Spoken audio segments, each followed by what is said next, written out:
زانن روجلات نوین دلخوا کردستانه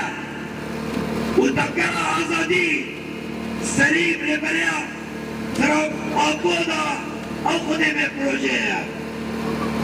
فلسطینو هم ملکی غمگینن و ملک دزگینیه هم غمگینن جبال فلسطینیه کله ما کله حریمه